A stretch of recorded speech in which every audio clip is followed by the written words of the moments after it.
नमस्कार दोस्तों, हर्षित द्विवेदी एजुकेशन में आपका स्वागत है। मेरा नाम है विनीत सागर। रीसेंटली इंडिया लिथुआनिया में एक न्यू डिप्लोमेटिक मिशन खोलने का अप्रूवल दिया है।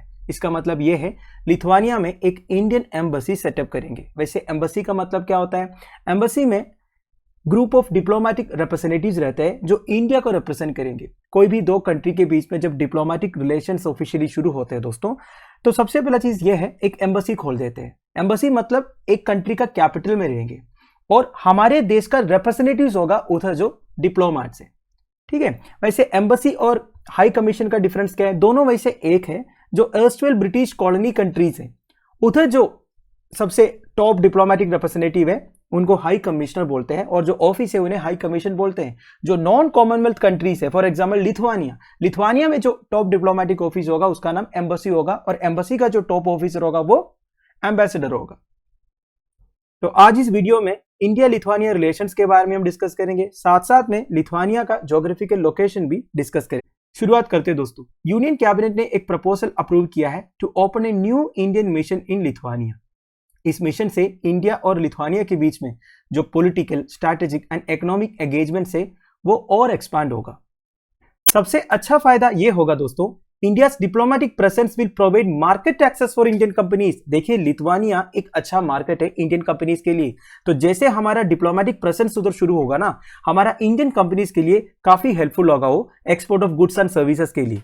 Now, the move is very significant as China has downgraded its diplomatic ties with Lithuania. Recently एक न्यूज आया था, चाइना ने डिप्लोमेटिक रिलेशंस तोड़ दिया था लिथुआनिया के साथ क्योंकि लिथुआनिया ताइवान को एक डी फैक्टो एम्बेसी उधर खोलने का परमिशन दिया था। इसका मतलब यह है ताइवान और लिथुआनिया के बीच में रिलेशंस अच्छा है। अब ऑब्वियस सी बात है चाइना को यह पसंद नहीं आएगा, इसलिए चाइना ने क्या किया, लिथुआनिया के साथ अपने रिलेशंस को कट किया और अब जाके इंडिया और लिथुआनिया अपने डिप्लोमेटिक रिलेशंस को और स्ट्रेंथन कर रहा है। अब दोस्तों लिथुआनिया के बारे में कुछ basic details. Lithuania one of the 3 Baltic states है और बाल्टिक सी के ईस्टर्न शोर में लोकेटेड है। लिथुआनिया अपना लैंड बॉर्डर 4 कंट्रीज के साथ शेयर करता है। नॉर्थ में लातविया, ईस्ट में बेलारस, साउथ में पोलैंड एंड वेस्टर्न साइड में रशिया।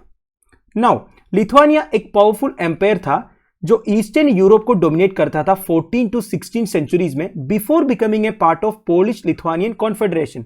देखिए 14 to 16 सेंचुरीज में लिथुआनिया एक पावरफुल एम्पायर था और 17th और 18th सेंचुरी में लिथुआनिया पोलैंड के साथ मिलकर एक कॉन्फेडरेशन भी बनाया था। बाद में लिथुआनिया एक इंडिपेंडेंट स्टेट बना after the disintegration of USSR, मतलब ईस्टवेल यूएसएसआर का पार्ट भी था लिथुआनिया। अब दोस्तों बाल्टिक स्टेट्स के बारे में। बाल्टिक स्टेट्स और बाल्टिक कंट्रीज एक मॉडर्न अनऑफिशियल जियोपॉलिटिकल टर्म है, typically used to group 3 countries, Estonia, Latvia and Lithuania. ध्यान दीजिएगा, एस्टोनिया, लातविया एंड लिथुआनिया को बाल्टिक स्टेट्स बोलते हैं। तीनों कंट्रीज नाटो के मेंबर्स है, यूरोपियन यूनियन के मेंबर्स है, यूरोजोन के मेंबर्स है and organisation for economic and cooperation development के भी मेंबर्स है। तीनों सॉवरेन स्टेट्स है जो बाल्टिक सी के ईस्टर्न कोस्ट में लोकेटेड है। इन्हें समटाइम्स बाल्टिक नेशंस भी कहते हैं, बाल्टिक रिपब्लिक्स भी कहते हैं, बाल्टिक लैंड्स भी कहते हैं और सिंपली बाल्टिक्स भी कहते हैं। अब दोस्तों तीनों बाल्टिक कंट्रीज जो है हाई इनकम इकोनॉमीज है and they maintain a very high human development index as per the World Bank. And तीनों government engage in inter-governmental and parliamentary cooperation also, मतलब तीनों कंट्रीज के बीच में जो रिलेशन है वो काफी अच्छा है।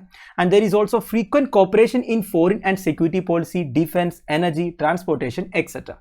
अब दोस्तों India Lithuania relations. Lithuanian language is considered to be the oldest surviving Indo European language. आप मुझे कमेंट बॉक्स में बताइए which are the Indo European languages. India Lithuania को रिकॉग्नाइज किया था along with other Baltic states of Latvia and Estonia in September 1991 जब वो USSR से इंडिपेंडेंट हुआ था। तो बेसिकली इंडिया ने तीनों बाल्टिक कंट्रीज को रिकॉग्नाइज किया था 1991 सितंबर को।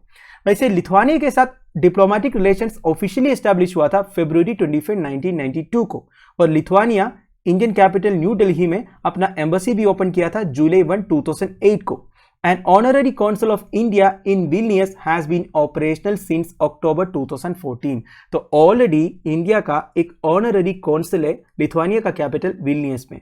अब ये ऑनररी कॉन्सल का मतलब क्या होता है? काउंसिल का मतलब है an official appointed by a government in a foreign city helping people from his or her own country who are living or visiting there. Simple भाषा में दोस्तों आपको पता है इंडियन डायस्पोरा कई और कंट्रीज में रहते हैं, कई और फॉरेन सिटीज में रहते हैं, तो उन सिटीज में जितने इंडियन सिटीजन है उनका देखभाल करने के लिए गवर्नमेंट ऑफ इंडिया एक ऑफिशियल को अपॉइंट करते हैं। उसे आप कौंसल बोल सकते हो। आप देखिए कौंसल जो है कोई कैरियर डिप्लोमेट नहीं होगा। फॉर एग्जाम्पल एम्बेसी में कौन रहता है? एम्बेसी में जो सीनियर ऑफिसर्स है वो IFS ऑफिसर्स रहते हैं। बाकी मिनिस्ट्री ऑफ एक्सटर्नल अफेयर्स का भी कोई स्टाफ उधर हो सकता है। पर कौंसिल में जो है इधर कोई गवर्नमेंट ऑफिशियल्स या कैरियर डिप्लोमेट्स नहीं रहेंगे, ये कोई भी हो सकता है। बेसिकली उधर के जो इंडियन सिटीजन है उनके देखभाल करने के लिए, उनके वेलफेयर देखने के लिए गवर्नमेंट ऑफ इंडिया अपॉइंट करते हैं। अब आप पूछोगे honorary council of India appointed है अक्टूबर 2014 से। ये ऑनररी काउंसिल का मतलब क्या होता है? देखिए ऑनररी काउंसिल मतलब वो हमेशा होस्ट कंट्री का सिटीजन रहेगा। मतलब देखिए लिथुआनिया में जो ऑनररी काउंसिल है वो लिथुआनियन सिटीजन होगा जो उधर के इंडियन सिटीजन्स का वेलफेयर देखेंगे, समझ गए? और ये ऑनररी काउंसिल इंडिया से कुछ पैसे भी नहीं लेंगे, ये फ्री सर्विसेज प्रोवाइड करेंगे, ठीक है? तो इंडिया लिथुआनिया का कैपिटल विल्नियस में एक ऑनररी काउंसिल ऑफ इंडिया को भी अपॉइंट किया है। वैसे अपॉइंट नहीं बोल सकता क्योंकि इंडिया की तरफ से कोई पेमेंट उन्हें नहीं मिलता है। Honorary council of India Vilnius में प्रेजेंट है अक्टूबर 2014 से, यह बोल सकते हो। और देखिए India and Lithuania enjoy cordial relations that are marked by close cultural linkages. मैंने आपको पहले ही बोला Lithuanian language one of the oldest surviving Indo European language है। इसके अलावा भी कई सारे कल्चरल लिंकेजेस है इंडिया एंड लिथुआनिया के बीच। इंडिया और लिथुआनिया के बीच में जो बाइलैटरल ट्रेड है वो 2020-21 फाइनेंशियल ईयर में $485 मिलियन था। नाउ इंडिया कौन कौन से आइटम्स एक्सपोर्ट करते हैं लिथुआनिया में? Pharmaceuticals, cosmetics, textiles and consumer goods. और मेजर आइटम्स जो इंडिया इंपोर्ट करते हैं लिथुआनिया से वो कौन कौन सा है? Machinery and mechanical appliances, high tech optical instruments, base metals, articles of base metal, chemicals, sulphur, lime, cement etcetera. अब दोस्तों इंडियन इन्वेस्टमेंट इन लिथुआनिया के बारे में बात करते हैं। इंडोरमा ग्रुप करके एक इंडियन कंपनी है, इन्होंने $200 मिलियन से ज्यादा लिथुआनिया में एक मैन्युफैक्चरिंग प्लांट में इन्वेस्ट किया है जो प्लास्टिक रेजिन मैन्युफैक्चर करते हैं। और HCL टेक्नोलॉजीज के बारे में आपने सुना होगा, इन्होंने लिथुआनिया का कैपिटल विल्नियस में बार्कलेस का IT infrastructure services take over किया था और 500 से ज्यादा लोगों को एम्प्लॉय भी कर रहा है। और रीसेंट टाइम्स में इंडियन इन्वेस्टमेंट इन लिथुआनिया इंक्रीज भी हो रहा है, काफी सारे कंपनीज इंटरेस्ट दिखा रहा है लिथुआनिया में इन्वेस्ट करने के लिए।